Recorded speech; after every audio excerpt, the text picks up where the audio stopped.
My fiancée's mom was laughing with her friends about how she got a son-in-law who does everything for her and makes her life easy. When I found out, my fiancé realized her mom won't be able to take advantage of me anymore. I'm a 32-year-old guy, and next month I'm marrying my fiancée Deborah, who's 31. We've been together for 2 years, and I just proposed to her last month. I'm crazy in love with her and can't wait to spend my life with her. Our backgrounds are quite different. I grew up in a working-class family, and I'm the middle child among my 2 siblings.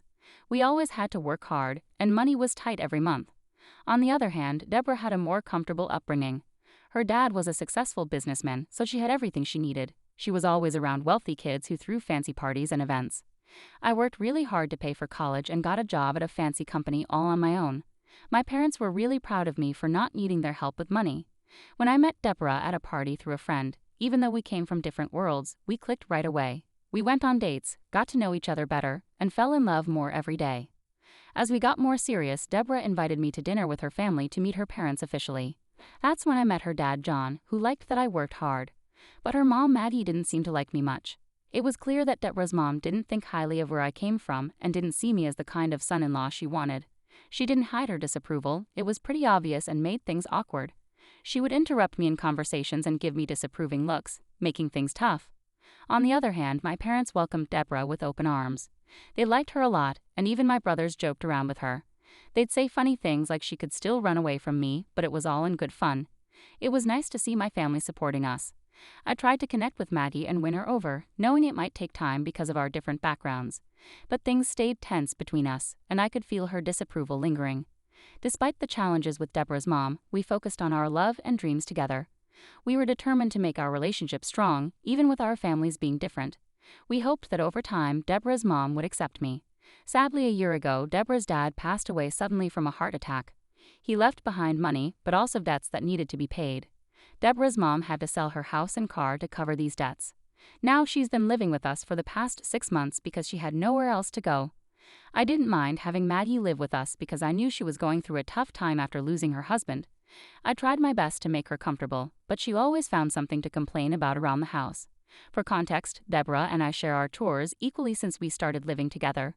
We take turns cooking, cleaning, and doing laundry to balance our busy lives. I learned to be independent early on, so I enjoy doing my part in the house. Maddie didn't like this and would often comment that men shouldn't do household work. At first, I brushed it off, but her comments became more hurtful over time. I talked to Deborah about how her mom's been acting tough and unfriendly. Now about what happened recently. I got a promotion at work and wanted to celebrate with our loved ones. We decided to throw a big party and invited our close friends and family. Deborah's mom also invited some of her wealthy friends she hadn't seen in a while since her husband passed away. Even though I'm not one to show off, I let Deborah handle the planning, and she went all out preparing for the party. On the day of the celebration, our house looked amazing as guests started arriving.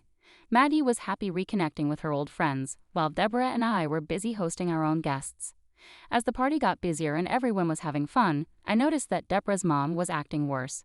She had too much to drink and started saying inappropriate things. She bragged about how expensive everything was, like the decorations and food, in front of her friends. It made everyone uncomfortable, and some guests were surprised by her behavior. Deborah and I looked at each other, worried about what to do. We tried to stay calm because Maddie had been drinking a lot all day. At one point, we ran out of wine, so I went to get more. When I came back, I found Deborah outside with our relatives, enjoying the party. After serving drinks, I went back inside to check on our guests. That's when I heard Maggie laughing loudly with her friends. She mentioned my recent promotion and then joked about how she was living rent-free in our house because I was knave. She called me a simp and said I covered all her expenses while she lived comfortably in our home. Her words hurt, and I was shocked by what she said. Her friends laughed along, and she went on to say she was set for life now that Deborah was marrying me soon. It was tough hearing such disrespectful comments from someone I thought of as family. I tried my best to support and welcome her during a tough time in her life. As I stood in the hallway feeling a mix of anger, disappointment, and betrayal, I wondered if I should talk to her now or wait for a better time. Then my to-be mother-in-law said to her friends that because I came from a lower-income family, I would always work hard for her and she didn't need to worry. I couldn't listen to her talk like that anymore, so I decided to confront her right then and there. I wanted her to know she couldn't take advantage of me. I walked into the room with a wine bottle, and everyone went silent when they saw me. Maddie stopped laughing, and her face changed from surprise to discomfort and concern. She seemed worried that I had heard what she said. After pouring wine for everyone and putting down the bottle, I turned to Maggie and started talking. Maggie, I couldn't help but overhear your talk with your friends. I heard you talking about how you took advantage of what you thought was my naivety. I want you to know that I welcomed you into my home and tried to help you when you were going through a tough time, especially after losing your husband. But saying hurtful things like that in front of our loved ones and laughing at my expense is not okay. The room got really quiet, and everyone seemed tense. Maggie looked surprised by what I said, and her friends seemed uncomfortable too. Just as things felt really tense, Deborah walked in looking confused, trying to figure out what was going on. I explained to Deborah what her mom had been saying about me to others. Deborah looked shocked and tried to understand what was going on. Maggie looked embarrassed as her expression changed from shock to feeling ashamed. I realized I couldn't forgive her for talking about me that way. I told Maggie she had to leave my house right away. She looked shocked and started protesting, knowing she had nowhere else to go. Deborah stayed quiet, understanding how embarrassed I felt because of her mom. I was firm in my decision, saying I couldn't trust her mom to live with us anymore. I suggested she stay with one of her rich friends who were at the party and had just been laughing at me. Maggie looked around helplessly as her friends avoided looking at her, and I couldn't help but feel satisfied. I had enough and didn't want to be used anymore. Finally, Deborah, who was surprised by what was happening, spoke up. She talked to her mom with disappointment and determination. Deborah spoke up firmly, telling her mom that her behavior was unacceptable and made everyone uncomfortable. Maggie realized the seriousness of the situation, feeling caught between her daughter's disappointment and her own actions. She tried to apologize, but I wasn't willing to be manipulated anymore. Feeling upset, I left the room.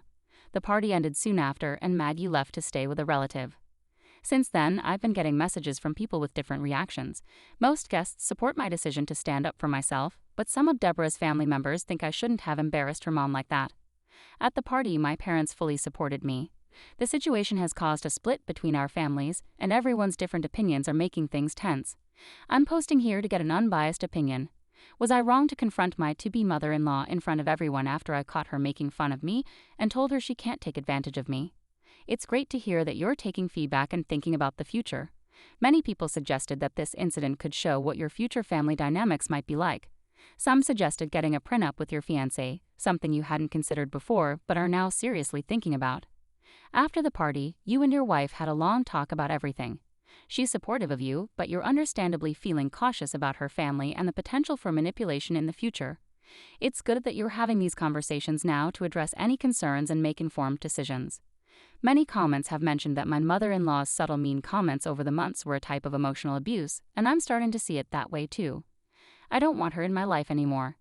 2 days after Maggie left, she called my wife, who decided not to answer. Then she sent me an angry text saying, "Adam, are you happy now that you've separated me from my daughter? I've lost my husband, and now I'm losing my daughter because of you. Yes, I used you, but isn't that what a son-in-law should do? Pay for his to-be mother-in-law's expenses. You could have bought me a new place when I lost my house, but instead you forced me to live with you. You have enough to take care of my daughter, so it wouldn't hurt you to take care of me too." Her message made me really angry, and it was clear she felt no remorse for her hurtful remarks in front of her friends. I showed the message to Deborah, who promised to handle it and suggested blocking her mother's number. Dealing with this ongoing drama has left me emotionally drained. Her mother's constant unkindness and financial demands are really affecting me. Update. Deborah took charge of her mother's attempts to contact us. She told her firmly that the situation was too much and that she had gone too far. Deborah offered to help her mother find a new place to stay but made it clear that living with us was no longer an option. Maggie's reactions varied from anger to pleading. She blamed me for causing pain and breaking up her family, even though I had blocked her, so she couldn't contact me. With our wedding coming up, I talked to Deborah about my worries and fears. Surprisingly, she was very understanding. She agreed to sign a prenup to ease my concerns and make me feel more comfortable. I felt guilty for having negative thoughts about Deborah because of her mother's actions, but also grateful for her understanding. After our conversation, I felt more at ease about our relationship. Things were getting back to normal when Maggie unexpectedly showed up at our door a few days later without warning. I was alone at home when I heard the doorbell ring. She had come to confront me, and her accusations and anger poured out when I let her in to talk. Maggie said I had ruined her relationship with her daughter and blamed me for everything. She was frustrated and resentful. "You think you can control everything," she said. "You've taken my daughter away and now you're trying to push me out. This is my family too, and you can't just decide what happens." As the argument got more intense, Maggie's accusations became personal and hurtful. She said I was keeping her away from Deborah and insisted she should be living with her daughter. I took a deep breath, trying to stay calm, and replied, "Maggie, this isn't about pushing you away. It's about keeping our family peaceful and happy. Your actions have made things hard here. I'm not isolating you. I'm setting boundaries. Deborah and I deserve a loving, peaceful home." Just then, my wife came back from the store. I felt relieved knowing she could handle her mom better. She was shocked to see her mom at our door and rushed to my side, asking if I was okay. I nodded, glad to have her support. Maggie turned her anger towards her daughter, accusing me of trying to control their lives. She insisted she wouldn't leave and planned to stay if her daughter was here. She blamed me for causing problems in the family since her husband died. Deborah was upset and told her mom that I couldn't just forget her hurtful words. She pointed out that Maggie never apologized for what she said at a party in my house. Deborah made it clear to her mom that she couldn't live in my house just because she was marrying me. Maggie didn't like seeing her daughter support me, and it made her even angrier. The tension in the room was high, and I wanted to avoid a bigger argument, so I told Maggie to leave or I'd call the police. She looked frustrated but left without further argument. After the incident with Maggie, I've decided to take a break from Deborah and her family. I love her, but I don't want to stay in a toxic environment forever. I need time to think about our future. Update 3. It's been 4 months since my last update, and I know it's been a while, but here I am. I'm excited to say that Deborah and I are happily married now. Our wedding went smoothly, and it was a beautiful celebration of our love. We were surrounded by loved ones, and the day was full of happiness and cherished moments. I mentioned before that I had doubts about marrying Deborah, but after taking some time for myself, I realized she's nothing like her mother. We talked about it, and she agreed to sign a prenup, which made us both feel more secure. It showed we trusted each other and understood our responsibilities. Maggie, our mother-in-law, didn't come to our wedding despite being invited. I didn't want Deborah to not invite her only living parent, but Maggie chose not to come. Her past anger and resentment toward me still affected her decision. It was tough for Deborah to deal with her mother's absence on such an important day. Our wedding day was full of love and joy, thanks to the support of our loved ones. Since then, Deborah and I have settled into married life, enjoying our time together and looking forward to the future. We're excited about what's to come and confident that our love will help us overcome any challenges. Update 4. Married life has been wonderful. We're cherishing every moment together, from lazy mornings in bed to quiet evenings reading. Our love keeps growing, and we're handling our responsibilities as a married couple well. Lately, I've taken a big step for myself and my family's well-being. Following advice, I started therapy, which has been really helpful. It's given me tools to understand myself and our family dynamics better. I've been able to work on emotional issues, especially with my mother-in-law. With my therapist's help, I've improved communication with my wife and focused on strengthening our bond. When I felt ready, we tried to reconnect with Maggie, even though it was tough for me. I knew how important it was to Deborah to have her mom in her life. We decided to invite Maggie over for dinner at our place to have a proper conversation. She had been staying with different relatives since the conflict. When Deborah first asked her to dinner, she seemed surprised but also interested in reconnecting. Maggie arrived, and we started with light conversation to catch up.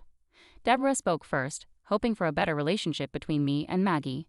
She expressed her love for both of us and her wish for us to get along.